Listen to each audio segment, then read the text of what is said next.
È il 1880, quando a Napoli arriva un giovane livornese di 21 anni. Un personaggio che diventa improvvisamente molto chiacchierato perché avvolto da un grande alone di mistero. Questo giovane si chiama Matteo Schilizzi. Arriva a Napoli da solo e qualcuno dice addirittura che abbia origini orientali. Sono tanti quelli che rivedono in lui il protagonista del romanzo di Dumas, Il Conte di Montecristo. Come il Conte di Montecristo, Schilizzi è misteriosamente ed incredibilmente ricco. Si vocifera che abbia un conto in banca di 40 milioni di lire. È arrivato a Napoli convinto dal suo amico l'ingegner Tommaso D'Angelo, ma anche a seguito della profanazione della tomba del fratello a Livorno. Diventa ancora più chiacchierato in città quando si sparge un'altra voce su di lui. Schilizzi si sta facendo costruire una tomba di famiglia, ma non una tomba qualsiasi, una tomba da faraone.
È un giovane ricchissimo,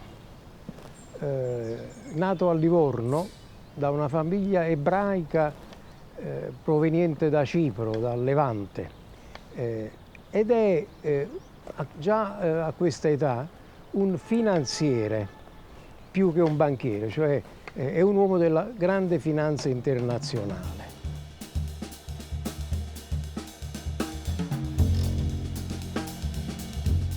Palazzo Bivona diventa il suo quartier generale, lo scenario di feste mondane, incontri, ma anche accordi politici ed imprenditoriali.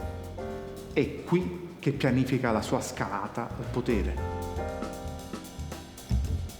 Nella sua villa dava feste pantagrueliche, invitando tutta la nobiltà e l'aristocrazia napoletana per creare quella rete a lui indispensabile. Era l'uomo più ricco di Napoli, scapolo incallito, uno dei partiti più richiesti. Era talmente ricco che nella lingua napoletana, a distanza di oltre 100 anni, viene ancora citato come esempio di squarcionaria, di spacconeria. Non fa Schilizzi, quando qualcuno vuol far vedere, insomma, che paga per tutti. Oppure quando in comitiva, per esempio, c'è sempre quello che ha dei progetti faraonici. Ma chi sì? O figli di Schilizzi. Una strada che viene avviata a inizio Ottocento e verrà portata avanti fino agli anni 30. Questa strada, via Posillipo, viene definita dagli architetti europei la strada più bella del mondo per la bellezza degli scenari. Dopo la realizzazione della strada nel periodo del decennio francese, cominciò uno sviluppo dell'urbanistica di Posillipo, ma era tutto quanto a valle della strada. La scelta del ricchissimo Schilizzi di acquisire uno dei lotti più belli e panoramici, non per costruire la sua casa, ma per costruire la sua tomba, fu dai napoletani visto come una grande stranezza. Questo luogo era nella volontà del committente Schilizzi quella di avere un luogo fortemente visibile dalla città e che avesse una forte caratterizzazione di monumentalità. Ma perché Matteo si fa costruire un mausoleo? Beh, c'è sicuramente la volontà di onorare la propria famiglia, ma anche la necessità di manifestare il proprio potere, di manifestare una ricchezza straordinaria. Nel primo progetto di Alfonso Guerra, infatti, è prevista al centro del mausoleo una scalinata che conduce in una stanza. In questa stanza ci sarebbe stato un grosso sarcofago egizio che avrebbe ospitato le spoglie di Matteo, proprio come un moderno faraone.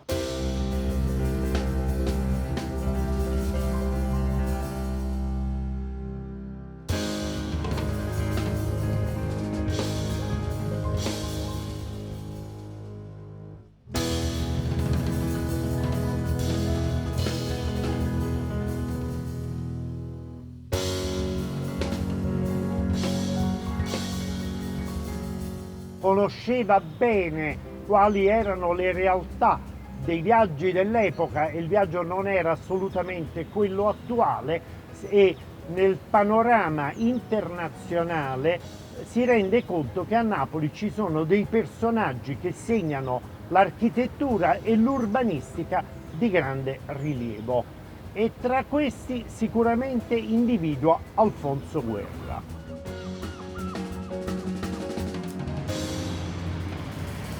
L'attuale sede della Camera di Commercio, un tempo nota come Palazzo della Borsa di Napoli. Questo edificio è stato progettato e diretto dal mio bisnonno, l'architetto Alfonso Guerra.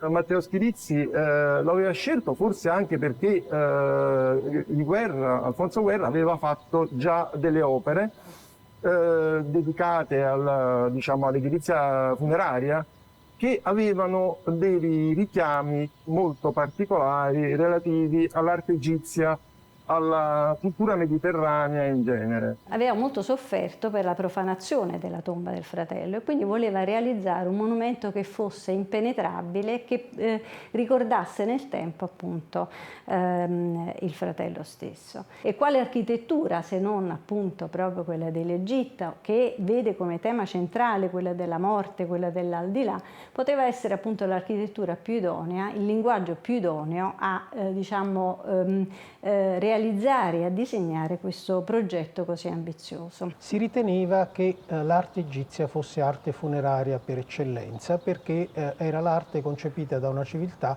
che aveva indirizzato i maggiori sforzi nell'ambito dell'architettura per costruire sepolcri. In realtà il neoegizio si carica di tante altre sfumature, molto spesso, e se ne parla sin dal Settecento, per esempio a proposito di Mozart e del Tempio di Iside a Pompei, che funge da ispirazione per il flauto magico, di simboli massonici, cioè tutto sommato una serie di elementi tipici dell'architettura egizia vengono assunti come simboli massonici. Tra l'altro lo stile egizio era spesso, anche in alcune sinagoghe in Italia, scelto, ci può sembrare strano, come momento rappresentativo della cultura ebraica.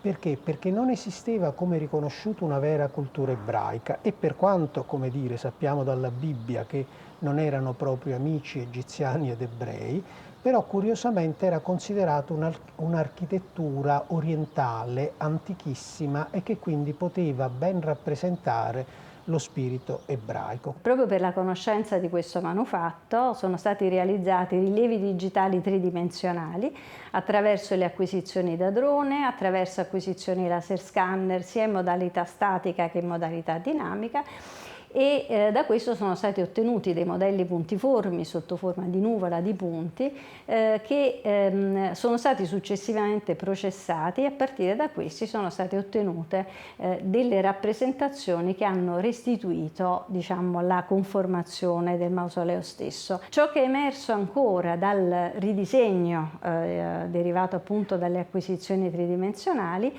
è lo studio degli elementi di dettaglio che non si configurano solo come elementi decorativi giustapposti all'architettura, ma fanno parte del programma complessivo. In particolare il sole alato che è presente sia nell'ingresso principale sia sui due ingressi secondari. Sole alato che appunto veniva utilizzato a difesa da profanazioni per i templi egizi, e che appunto si compone di questo sole che segna l'ascesa dell'anima alla divinità e dei serpenti che sostengono questa ascesa, serpenti che incarnano la saggezza e la conoscenza.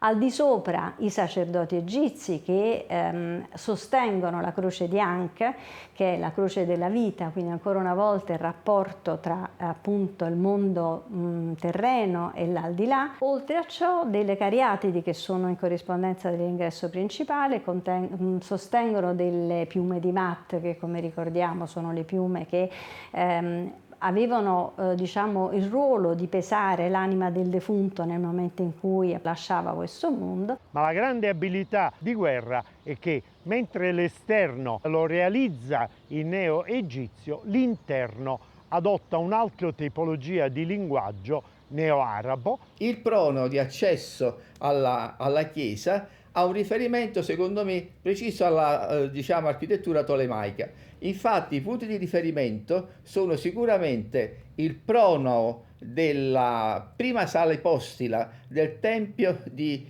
Horus ad Edfu. Diciamo, l'altro elemento caratterizzante il monumento è la grande cupola che si trova a copertura, è una cupola a doppio guscio a sesto rialzato, che fa riferimento probabilmente alle tombe mamelucche del cimitero della città dei morti del Cairo. Ma Schilizzi è anche un grande mecenate dell'arte. Sappiamo che cresce in una bellissima villa vicino a Livorno, che le cronache dell'epoca descrivono come ricca di opere d'arte, provenienti dall'Oriente, di origine greca, ma non solo. Questo amore per l'arte si vede anche a Napoli, dove Schilizzi acquista regolarmente opere per la sua casa. Tra tutti gli artisti sceglie Giovan Battista Amendola per abbellire il suo mausoleo. Amendola presenta il modello della Cariatide della Pace, che è quella all'ingresso, nel 1883 alla Mostra di Roma. Si tratta di due serie di cariatidi. La prima sono due pezzi che accolgono il visitatore, oggi il visitatore, all'ingresso, e sono le cariatidi della pace o del mistero. Posa per questi due corpi il grande scultore Raffaele Marino. Oltre queste due cariatidi spiritualiste, che tra l'altro riescono a coniugare proprio il passaggio verso l'aldilà, l'anelito dell'aldilà e anche la sensazione di paura della morte, Amendola ha realizzato le 9 cariatidi in marmo per l'ordine superiore.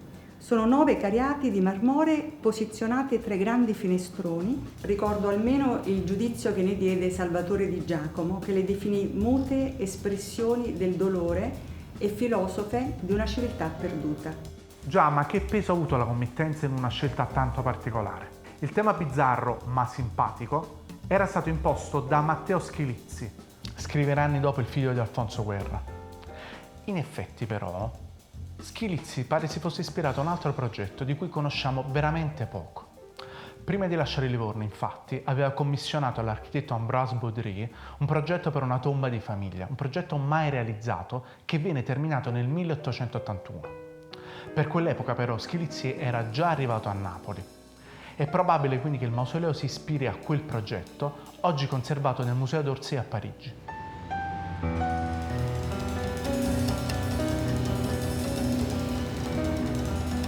È il 1884, scoppia l'epidemia di colera a Napoli ed è un durissimo colpo per la popolazione. Schilizzi accompagna l'amico cardinale San Felice a visitare i quartieri più colpiti, elargendo denaro alla popolazione. È l'inizio di un'attività di beneficenza molto lunga nel corso degli anni, che includerà anche l'aiuto a Teresa Filangieri nella fondazione del primo ospedale pediatrico ortopedico per bambini nel 1900. Un vero benefattore, diranno i cittadini, ma Schilizzi questa beneficenza vuole che sia conosciuta a tutta la città.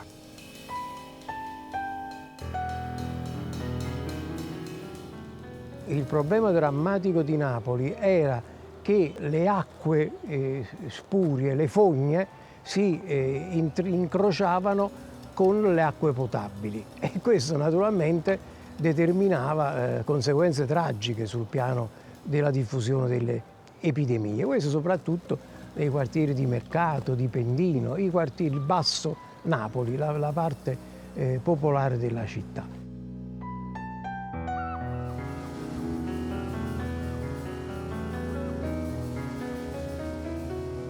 Quasi 8.000 morti.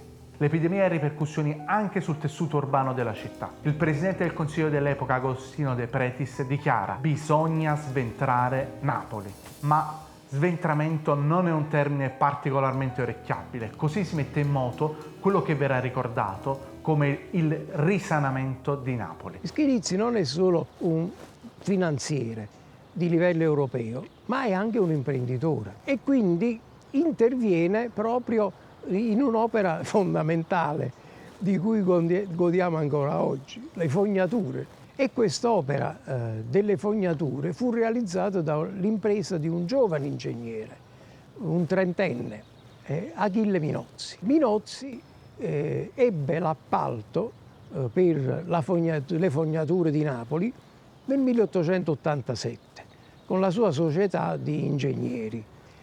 In questa società Schilizzi entrò con un grosso capitale, ma l'operazione più significativa di Schilizzi fu anche quella di raccomandare e presentare Minozzi ai suoi amici Rothschild, la grande finanza ebraica internazionale. Fra l'altro 2 anni dopo, nel 1889, quando il re Umberto I venne a Napoli per avviare i lavori del risanamento, incontrò Schilizzi a Capodimonte, al Palazzo di Capodimonte, e gli chiese notizie dell'opera fognaria che era stata avviata. Quindi Schilizzi entrò in un rapporto diretto con il re d'Italia.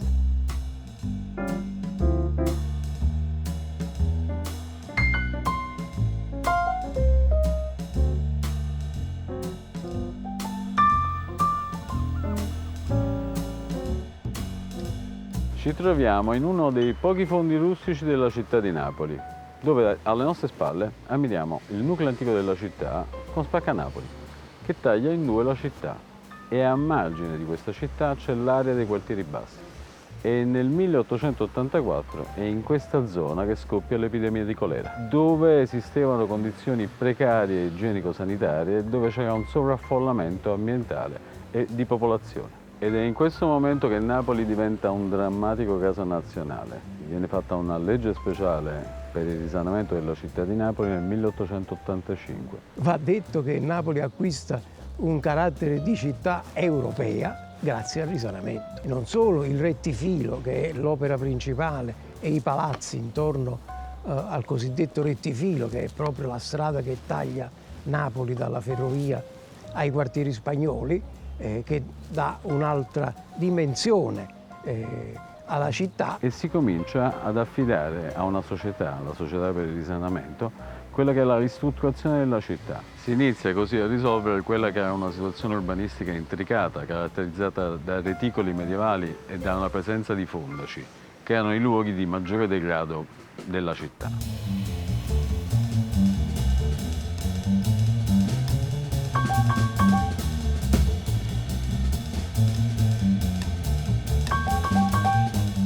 Siamo qui, in uno dei templi napoletani della cosiddetta Belle Époque, nel Salone Margherita, sotto la Galleria Umberto I. Quello che per anni è stata una vera e propria istituzione con spettacoli ed ospiti internazionali che venivano qui per esibirsi. Ma qui sopra di noi, prima dei lavori, sorgeva un dedalo di vicoli poco vivibili, una delle zone più malfamate di Napoli. La zona si trasforma grazie al risanamento ed in soli 3 anni nasce la Galleria Umberto I. Galleria che diventa un simbolo della nuova Napoli, una Napoli scintillante, fatta di caffè e ritrovi di intellettuali, musica e spettacoli, ma anche di incredibili negozi dal respiro internazionale. Era un luogo di bellezza, di divertimento, ma anche di piacere. Non bisogna però pensare che questo fosse solo il centro della mondanità, perché in questi luoghi che i protagonisti dell'epoca si incontrano e stringono accordi. Il Salone Margherita,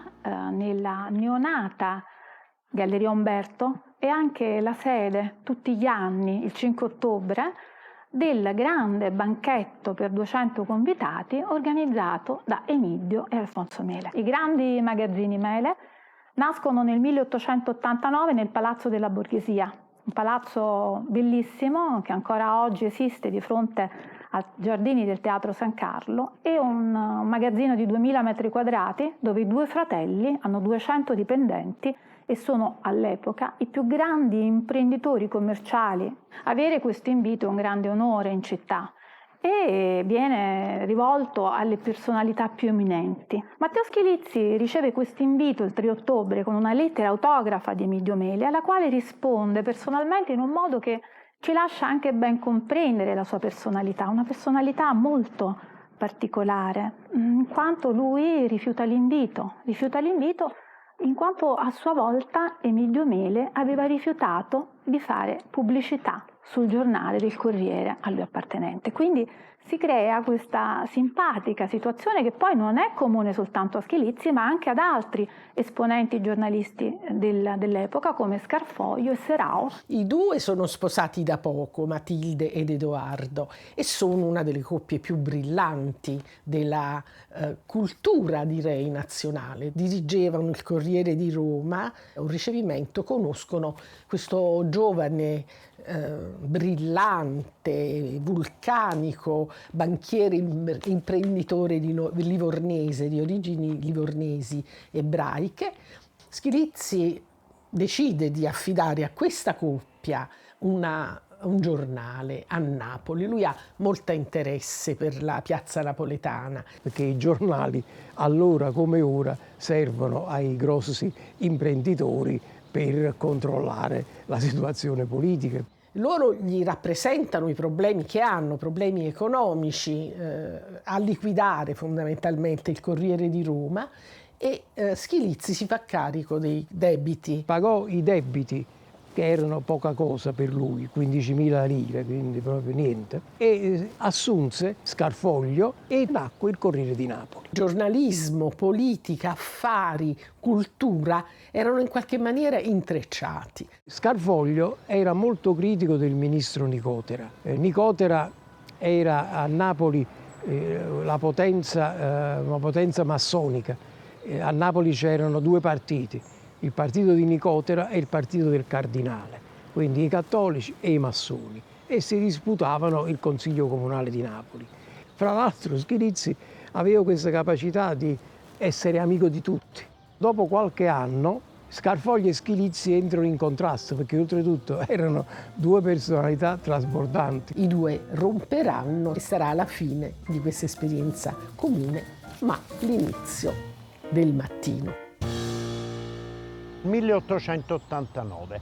Ci furono due personaggi che affiancarono l'opera di guerra, che fece il progetto ma che seguì le opere, ed erano due ingegneri della Reale Scuola di Ingegneria, Ferrara e D'Angelo, che continuarono fino al 1889.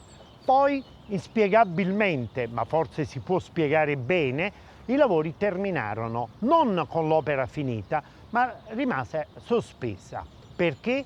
Perché Schilizzi, uomo estroso, stravagante, particolare, cambiava gusti e interessi da un momento all'altro, decise di sospendere perché interessato ad altre cose. A pensar male sembra quasi un piano molto preciso.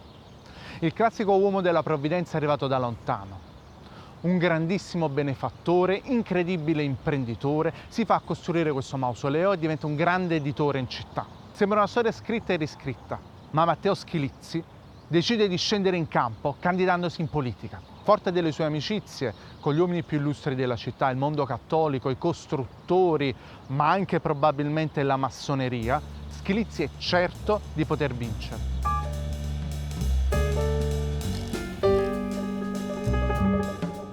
All'epoca tutta la classe dirigente italiana, di destra, di sinistra e anche l'opposizione repubblicana, erano tutti massoni, dal re a Garibaldi, tutti a Sonnino, tutti erano massoni. Quindi è facile pensare anche a un'adesione alla massoneria. Però Schilizzi era pure molto amico del cardinale Sanfelice, quindi aveva un ottimo rapporto anche con i cattolici. Probabilmente proprio per finanziare le elezioni politiche del 1889, che Matteo fa interrompere i lavori del mausoleo. Queste elezioni segnano una profonda disfatta per Matteo, che perde clamorosamente. A distanza di anni un'analisi politica è veramente molto complessa. Si dice però che quando un uomo ha tanti amici, in realtà non è amico di nessuno. Probabilmente Matteo contava su ambienti troppo diversi tra di loro. È convinto che tutti lo sostengano e che i napoletani possano premiare la sua generosità. Le cose però non vanno così.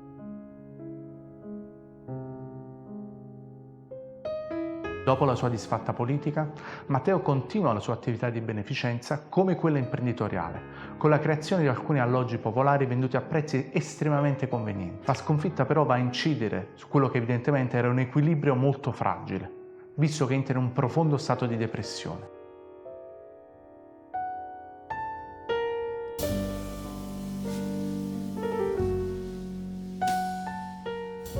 Scompare gradualmente dalla scena sociale napoletana e dopo pochi mesi devono accorrere al suo capezzale gli amici più stretti come Tommaso D'Angelo, ma anche alcuni parenti venuti da lontano. È il 25 marzo del 1905 quando Matteo si spegne. Solo pochi giorni prima aveva fatto richiesta di essere sepolto nel suo mausoleo, agibile ma mai veramente concluso, e le autorità gliel'avevano negato, dandogli quindi forse un dolore troppo forte per lui. Matteo, quando muore, ha soli 47 anni. E dopo 6 anni, in un piccolo slargo della zona degli Orefici, una folla con il sindaco e il consiglio comunale si riunisce per commemorarlo e dedicargli una piazza ed una via. Perché il mausoleo torni alle cronache dobbiamo aspettare una decina d'anni, con la morte dell'architetto Alfonso Guerra. Il figlio Camillo, infatti, ha l'intuizione di trasformare il mausoleo fatto per schilizzi dal padre in un sacrario per le vittime della Prima Guerra Mondiale. Il Camillo Guerra non poteva sopportare la visione di questo mausoleo lasciato a metà, monco, tozzo, senza la cupola. L'idea di Camillo viene accolta in maniera estremamente favorevole dall'opinione pubblica. Il problema è che il comune già all'epoca aveva dei problemi a livello finanziario, per cui non è possibile acquistare il mausoleo dagli eredi di Schilizzi. Infatti Matteo era morto senza avere degli eredi precisi e aveva lasciato il mausoleo all'amico Tommaso D'Angelo. Inizia quindi una di quelle che oggi definiremo campagne crowdfunding, dove il comune chiede ai cittadini di intervenire versando dei soldi su di un conto dedicato al Banco di Napoli. E quindi grazie a un forte movimento popolare, capeggiato però da personalità come Benedetto Croce, il generale Armando Diaz, che nel 1921 il comune riesce ad acquistare il mausoleo. Finalmente, il 18 giugno del 1923, c'è una grande inaugurazione. Si raduna una vera e propria folla oceanica, anche perché arriva Vittorio Emanuele III, re d'Italia, accompagnato dal duca della Vittoria, Armando Diaz, e il sindaco di Napoli, che pone la prima pietra. È un evento molto sentito, anche perché molte persone hanno perso parenti o amici durante la Grande Guerra, e i lavori dureranno fino al 1929.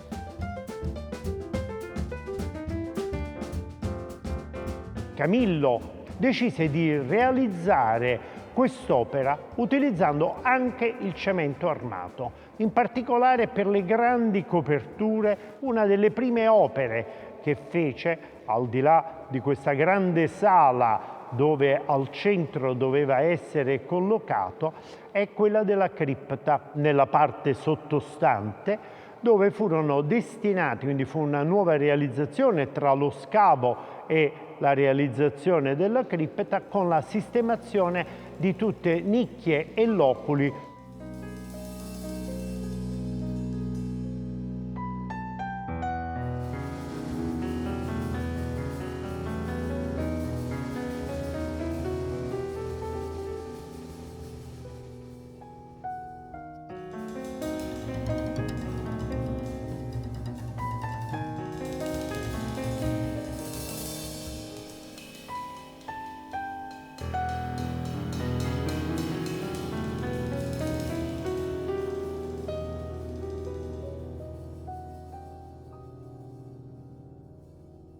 Dall'inaugurazione negli anni il mausoleo diventa una vera e propria meta per i napoletani, ma anche per i tanti stranieri attratti da uno stile così particolare. Nel 1897 parte viene nel classico tour di formazione un giovane architetto viennese che si chiama Josef Maria Olbrich e visita Capri, visita Napoli, e di Napoli una delle cose di cui prende nota, che ridisegna, è proprio il mausoleo Schilizzi, ancora come sappiamo non completato. E forse una delle memorie con la composizione tronco-piramidali di cui ha memoria quando progetta l'anno successivo la Casa della Secessione a Vienna, che oggi è uno dei monumenti più rilevanti di Vienna. E comunque credo che sia molto interessante che quest'opera, mentre ancora non è conclusa, solleciti l'attenzione degli architetti europei. Siamo nel 1905 e il mausoleo Schilizzi viene visitato da un personaggio molto particolare. Si tratta di un artista simbolista tedesco, Karl Wilhelm Diefenbach, che aveva messo la sua dimora a Capri e che si ritrova a viaggiare a Napoli. Era stato cacciato dalla Germania proprio per le sue idee molto anticonformiste. Si ritrova poi a Posillipo, a Capo Posillipo, al mausoleo Schilizzi, e viene immortalato in una fotografia sotto le cariatidi che sono all'ingresso del mausoleo. Questa testimonianza sarà molto importante per lui, perché deciderà di omaggiare uno dei più grandi artisti simbolisti dell'epoca, lo svizzero Arnold Böcklin, che aveva realizzato un'opera che aveva avuto un grandissimo successo in quegli anni, tanto che ne ha dovute realizzare ben 5 diverse versioni, e si tratta dell'Isola dei Morti. Diefenbach quindi riprende e omaggia Arnold Böcklin e crea questa sua versione ponendo all'ingresso dell'isola proprio le 2 cariatidi del mausoleo Schilizzi e sopra queste cariatidi una trabeazione col simbolo del sole con le ali di falco di Horus, quindi ricreando una sorta di tempio egizio all'interno di questa isola.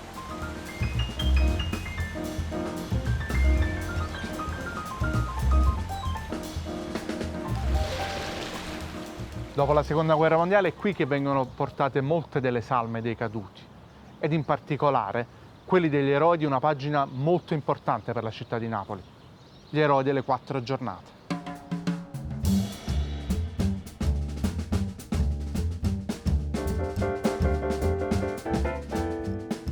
Le 4 giornate sono l'evento più straordinario nella storia contemporanea della città. È il 10 settembre del 1943, quando il re abbandona Roma e si rifugia a Brindisi per trattare con gli alleati. I tedeschi interpretano questo comportamento come un alto tradimento ed inizia un'occupazione di parte dell'Italia.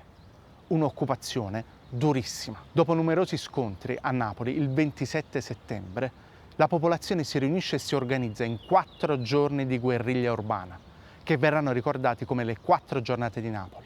Terminerà con la fuga dei tedeschi. 96 ore straordinarie in cui la città ha dato la migliore prova di sé, si è arrivato fino all'ingresso dei primi 2 o 4 militari inglesi che arrivano sulla Jeep, vengono da San Giovanni, arrivano a Piazza Municipio e che fanno? Mentre fumano in piedi sulla Jeep, ad un malcapitato napoletano chiedono: avete fatto tutto il vostro lavoro, the job, avete finito con il vostro lavoro? E quello rispose tranquillamente che era quasi finito, stavano risalendo per Capodimonte andando via da nord.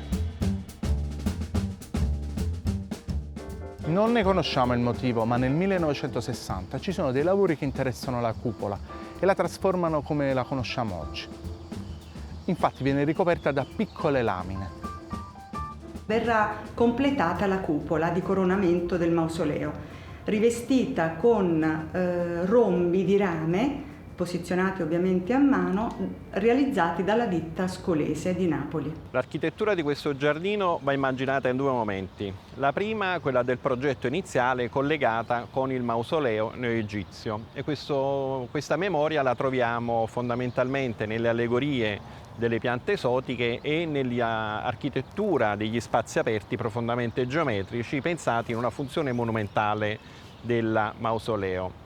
Il secondo momento è chiaramente legato al cambio di destinazione d'uso nel 21 e una massiva presenza di macchie arboree che un po' contraddicono il progetto iniziale del mausoleo, rispetto a una nuova destinazione che è quella del parco pubblico, che comunque ha una sua piacevolezza ma meriterebbe una maggiore attenzione in un restauro di questa architettura vegetale che va un attimo rivista, perché risulta essere forse un po' troppo presente rispetto alla monumentalità del mausoleo. Le tecniche costruttive adottate da Alfonso e poi da Camillo richiedono una certa manutenzione. Le grandi lastre marmoree, per garantire la tenuta, erano fissate con delle piastre in metallo. Queste piastre in metallo, chiaramente dopo circa 150 anni dalla sua realizzazione,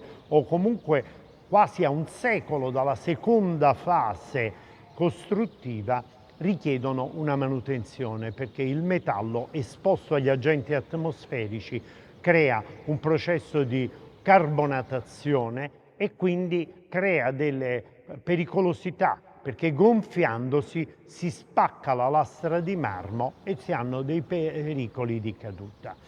Questa situazione ha comportato che da oltre 10 anni, credo dal 2010, questo complesso è chiuso. Viene aperto 1 o 2 volte l'anno proprio per rendere omaggio ai defunti, ma le condizioni di manutenzione sono sicuramente molto ma molto carenti e richiede un serio ed importante progetto di restauro che non deve essere finalizzato soltanto a quello di venire 2 volte all'anno a ossequiare o pregare sulle tombe dei familiari, ma deve essere quello di far vivere questo monumento nella collettività di Posillipo. Della consapevolezza della necessità di fare dei lavori di restauro di una certa entità è un fatto noto da molti anni.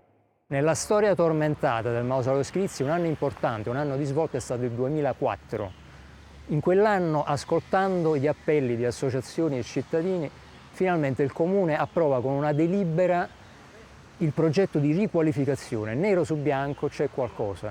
Viene affidato il progetto a un architetto fiorentino, Dezzi Bardeschi. Nel 2005 presenta il progetto, nel 2007 il progetto è definitivo, è esecutivo.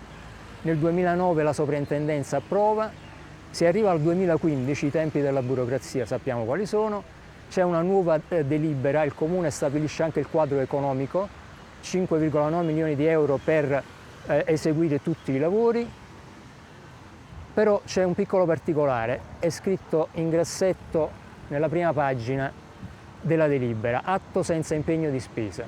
Ciò significa che va benissimo tutto, ma bisogna aspettare che ci siano i fondi disponibili. Quando ci saranno i fondi non si sa, conoscendo le endemiche difficoltà del Comune, chiaramente c'è paura di tutti che non ci possano essere questi fondi. Sono passati 9 anni, infatti questi fondi non si sono ancora stati trovati, anche se il progetto è perfetto perché riguarda non solo la riqualificazione, ma anche la rifunzionalizzazione, l'apertura al pubblico con nuove scale, ascensori, con l'utilizzo finalmente della terrazza a 23 metri di altezza, dove si può vedere un golfo di Napoli meraviglioso qui da Posillipo. È tutto pronto. Purtroppo Dezzi Bardeschi nel 2018 ci ha lasciati, ma se i fondi arrivano adesso, il mausoleo potrebbe davvero cominciare a rivivere con un progetto di riqualificazione. Speriamo bene. È stato anche suggerito nel corso degli anni di cedere il mausoleo al Ministero della Difesa italiano, in quanto unico mausoleo d'Italia non di proprietà del Ministero ma di un comune. Ma la proposta non è andata a buon fine ed il mausoleo quindi resta chiuso se non per 2 o 3 giorni all'anno.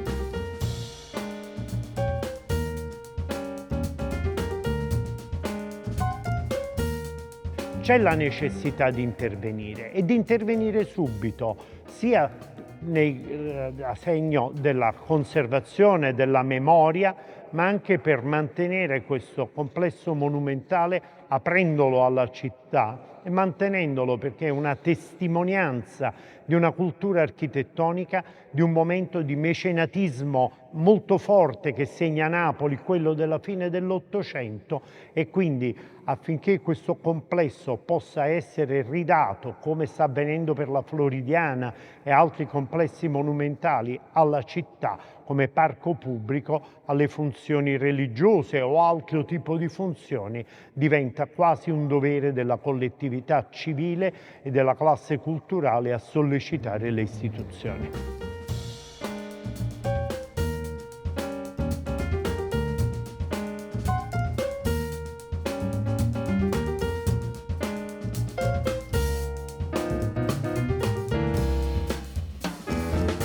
Il recupero del mausoleo deve essere qualcosa di prioritario per la città, ma questo deve essere imprescindibile dalla valorizzazione di Posillipo, intesa come sistema turistico-culturale, col parco marino protetto della Gaiola, Riva Fiorita e il Pausillipon e il Borgo del Casale. Stare qui mi riporta indietro all'infanzia, quando venivamo qui con la scuola e ci portavano in gita, in visita, e noi spaziavamo tra questi spazi verdi, stando un po' all'interno nel rispetto del luogo, ma anche all'esterno, giocando in questo verde magnifico che in questo momento è negato alla città. È un'occasione di un verde in parte storico, in parte di nuova vegetazione, perché ovviamente per fortuna c'è una costante evoluzione anche nel termine della vegetazione, per cui ci sono sostituzioni di piante.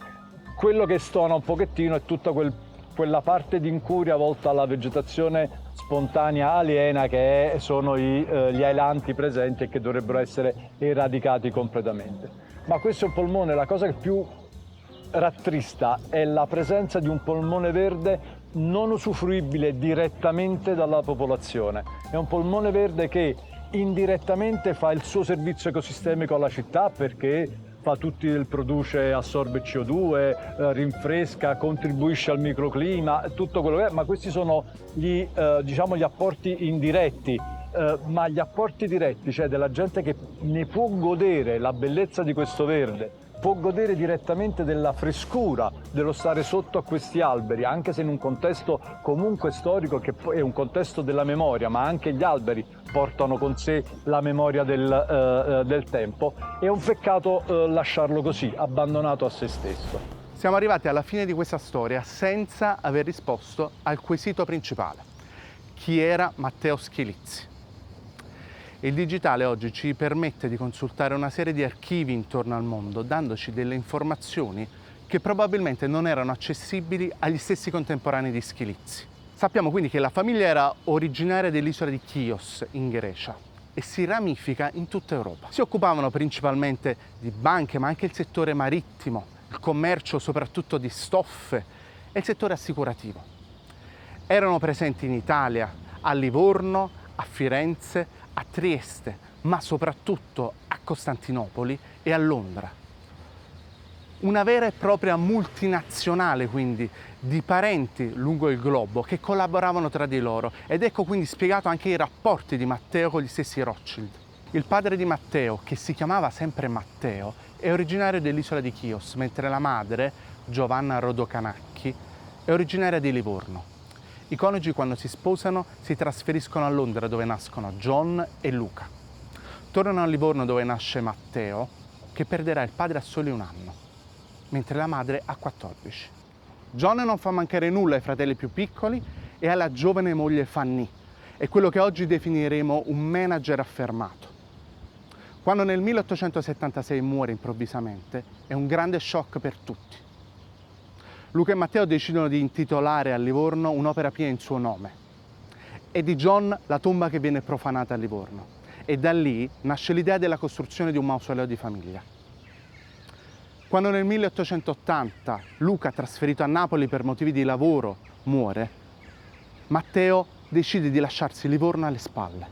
Allora forse più che il Conte di Montecristo o il Grande Gatsby, Matteo ci ricorda il personaggio di Charles Kane del film Quarto potere di Orson Welles. Perché se questa è la storia di una grande meraviglia abbandonata e di un periodo d'oro per la città, è anche la storia di un giovane che resta solo per tutta la vita. e che cercherà invano di colmare un grande vuoto affettivo in una città scintillante, nella Napoli di inizio Novecento.